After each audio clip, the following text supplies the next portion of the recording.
Subscribe to Dr. Nightmare Channel now.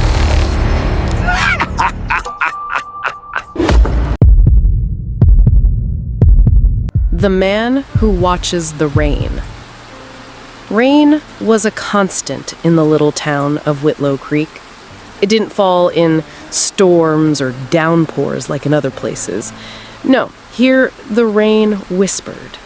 It ticked on windows like fingers searching for a way in, soaked the narrow roads until they gleamed like oil-slicked mirrors, and breathed mist into the woods like a living thing. It had a way of amplifying every creak, every distant thud, and every moment of stillness until your thoughts began to echo. That was why Ben decided he didn't mind house-sitting for his uncle. It was mid-July, and his parents had gone on a 2-week trip to Italy. The house wasn't unfamiliar. It had once belonged to his grandparents before Uncle Darren moved in permanently. A colonial 2-story nestled at the edge of black pine forest, the place had always fascinated and unnerved Ben as a child. The wooden stairs groaned beneath your feet. The plumbing whispered even when untouched. And the attic, well, no one really talked about the attic.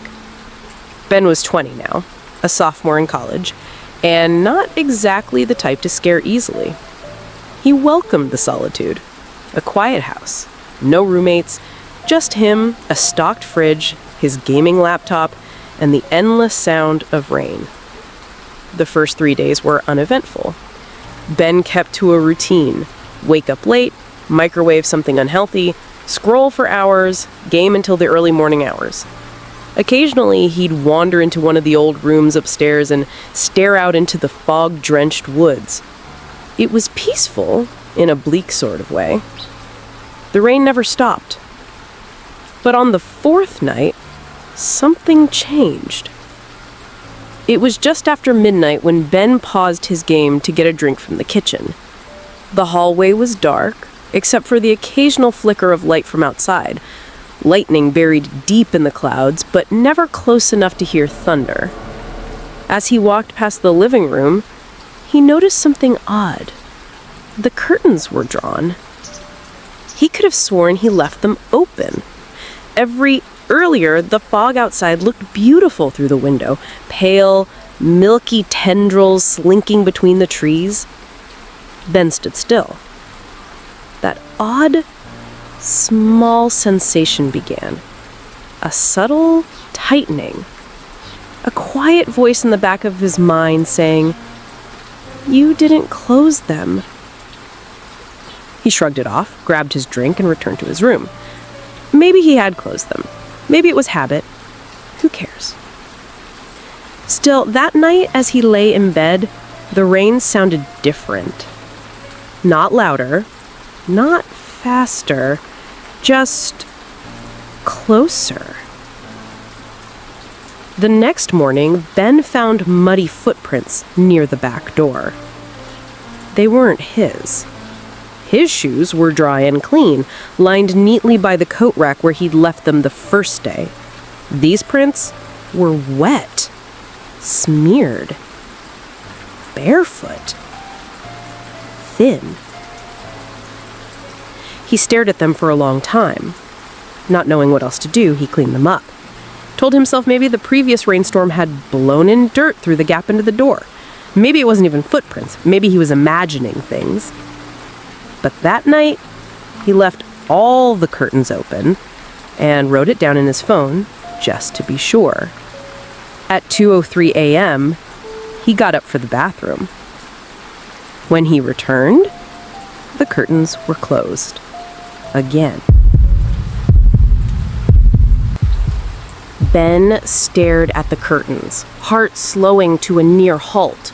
They hung perfectly still, no sway, no sign of a breeze.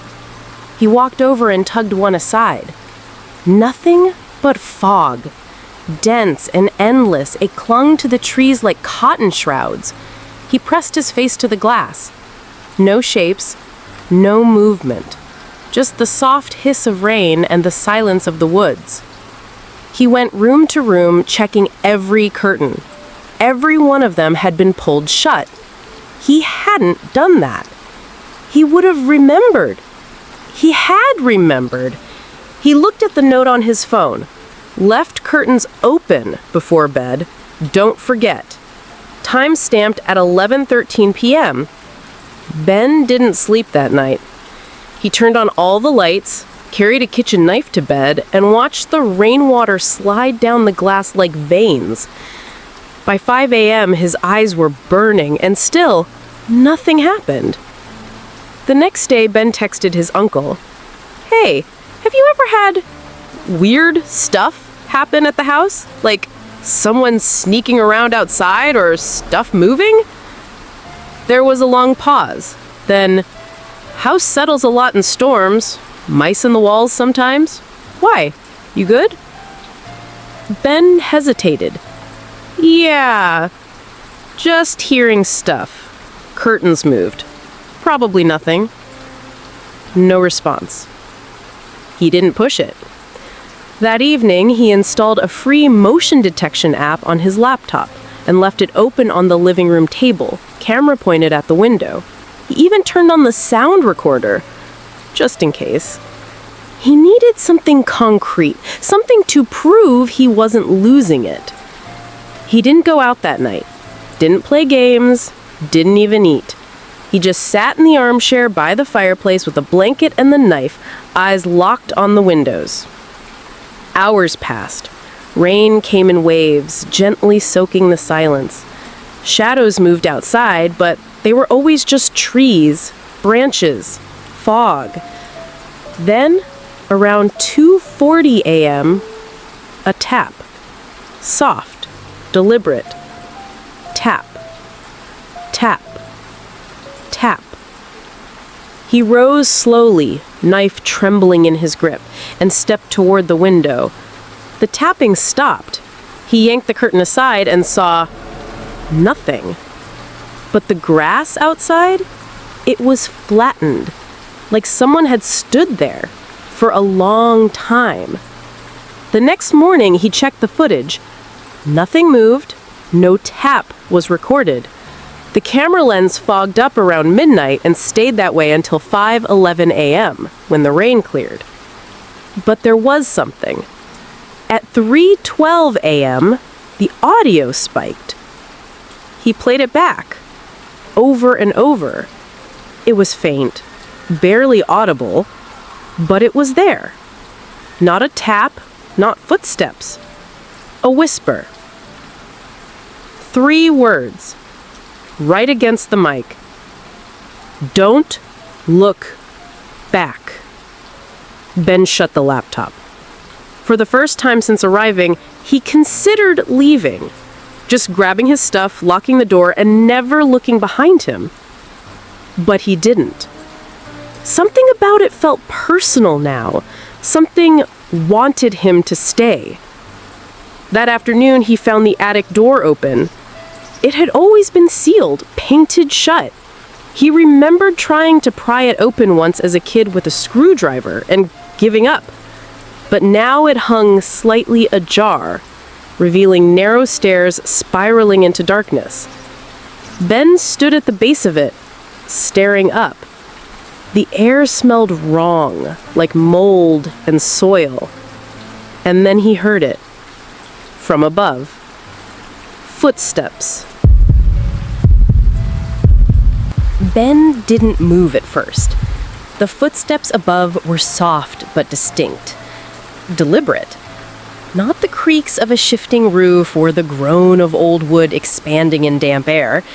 These were measured steps, like someone trying to walk quietly but failing. He swallowed hard, the knife still in his grip, though now it felt like a toy. The attic stairs were narrow and the air thick with dust. A chill moved down from the opening like breath on his face. He stepped up slowly, his socks whispering against the wood. Halfway up, the steps stopped. The silence that followed was even worse. The attic was completely dark except for a thin shaft of dying daylight leaking through a grime-covered window on the far end. The room was empty, mostly. An old rocking chair sat in the center, slightly tilted back, and a trunk rested in the corner, half open. Ben stepped inside, squinting. A breeze came from nowhere, and the attic door behind him creaked shut on its own. He spun around. The door hadn't latched. It hung there, slightly ajar, like it was watching him. Then, a sound. The faintest scrape from inside the trunk. He approached it slowly, heart thudding. Inside was only cloth, dusty linens, old coats, but beneath them was something heavier. He pushed the fabric aside. It was a photograph, black and white, curled at the corners. It showed the house, this house, but older. The trees out front were younger and the windows bare. There were 5 people on the porch, 4 adults, and 1 man in the center. His face was marked with black ink, scratched out until only 2 pale, glaring eyes remained visible through the blur. Scrawled on the back, "He watches when it rains." Ben threw the photo back in and slammed the trunk shut. He ran down the attic stairs, heart rattling, and closed the door. Later that night, when he tried to call his uncle again, the signal was dead. No bars, not even a no service warning. It was just blank. Ben decided to pack a bag, but when he reached the front door, it was chained from the inside, and he hadn't done it. He didn't sleep that night. Instead, he stayed in the guest room on the 2nd floor across from his own. He didn't want to sleep in his bed anymore. He didn't want to be alone in that part of the house. The rain fell harder than ever. Sheets of it slammed against the windows. At one point, he thought he heard a knock again, but he ignored it. But at 3:33 a.m., something pulled him from a restless half-sleep. It wasn't a sound. It was the light. The bedroom door was open, and in the hallway, a figure. Motionless, soaking wet, dripping. He couldn't see the face, just the silhouette. A man, tall, gaunt, dripping. He couldn't scream, couldn't move. He blinked once, and the figure was gone. Not retreated, not turned, just vanished. And in that new silence, he realized something even worse. The floor was wet. Not from the rain, from footprints leading into the room, but none leading out. Ben didn't sleep after that. He spent the early morning hours huddled in the corner of the room, knees pulled to his chest, knife shaking in one hand, while his phone, still lifeless, lay on the nightstand like a useless relic. The footprints had dried by dawn, but he didn't dare clean them. He needed proof now. Proof for himself more than anyone. By mid-morning, the rain had slowed to a light drizzle. Mist clung low to the ground, and everything beyond the yard looked faded, like the world itself had withdrawn. Ben considered walking to town, but Whitlow Creek was nearly 6 miles away, and the woods between here and there had grown darker, thicker. Even the birds didn't sing. The silence was beginning to hum. That afternoon, he heard scratching in the walls. Not like mice, not small. This was deep, uneven, like nails. At first it was in the living room, then the hallway, then behind his bed. He stood in the middle of the hallway listening to it shift. It moved around the house slowly, rhythmically, scratching, like something was circling him from inside the walls. Then came the whisper, not in his ear, from inside the dry wall. "Don't. Leave." Ben screamed. He punched the wall in panic, splintered it, and found nothing. Just insulation, wires, emptiness. He packed a second time. This time, he meant to leave no matter what. But every window was sealed shut. The front and back doors, too. The bolt latches had been screwed into the frames recently. The screws were clean, silver, new. He hadn't done that. Even worse, his uncle's car, still in the garage, wouldn't start. Battery dead, engine wouldn't even click, the key wouldn't even turn. Ben stood in the garage, breath clouding in the cold air, the sound of dripping echoing off the cement. And then he saw it. Something written across the fogged inside of the garage window. He leaned closer, heart in his throat. 4 letters. 1 word. Stay. That night, it returned. Not just the figure, him. The man from the photograph. Ben saw him again, standing at the edge of the woods. Pale. Watching. Rain sliding down his face like bloodless tears. Ben ran through the house grabbing anything he could. Food, clothes, a flashlight. He was going to make the trek through the woods. Screw the house, screw the doors, screw the chains. He didn't care anymore. As he passed the staircase, a sound made him stop. A song. Playing faintly. From upstairs. It was a lullaby. One his grandmother used to hum to him when he stayed in this house as a child. Soft, old, sad. He looked up. The attic door was wide open. And from the blackness above, something was crawling down. Hands first, then arms, then a face. Not screaming, not rushing, smiling. Ben ran out the front door, he didn't even question how it was now open, and into the woods, not caring where his feet landed. He sprinted through brambles and over roots, bleeding, soaked, blinded by fog and fear. But the footsteps followed. Slow, wet, inhumanly patient. It wasn't until he saw the lights of the ranger station, just a half-mile from the edge of the forest, that he finally collapsed, screaming incoherently. Blood smeared on his arms, shoes gone, throat hoarse. They found him unconscious. Ben woke up in a hospital bed, the soft beep of a monitor steady beside him. A ranger sat in the corner of the room, arms crossed, eyes narrowed with that look people get when they're trying to decide if you're crazy or not.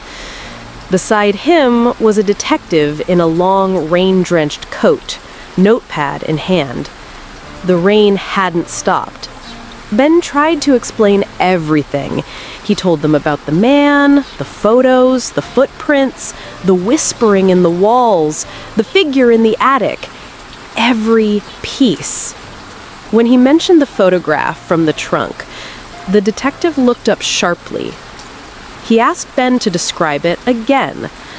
The scratched-out face, the date on the back, the words, "He watches when it rains." The ranger exchanged a glance with the detective. They told Ben to rest, that they'd go investigate the house, that maybe he'd had a breakdown, that maybe there was some gas leak, mold, something hallucinogenic. But the next day, when Ben awoke and asked if they found anything, the nurse hesitated before answering. No one's come back yet. They never did. 2 officers entered the house. Neither one was ever seen again. No radio calls, no backup, nothing. The department sent a drone in 2 days later. It showed the house still standing, quiet, unbothered, every door open, no sign of life, just rain. Endless, whispering rain. Ben didn't go home. His parents returned from their trip to find their son pale, thin, distant. He refused to sleep near windows, refused to be alone in a room for more than a few minutes. He wouldn't talk about the house again. Uncle Darren never responded to messages, never called, never returned. When they tried to trace him, they found something chilling. The phone number Ben had been texting was disconnected 2 years earlier. 6 months passed. Ben tried to move on. Therapy, support groups, medication. But the nightmares came every time the rain did. And then, on a foggy evening in late January, he found something taped to his apartment door. A photo. Old, black and white.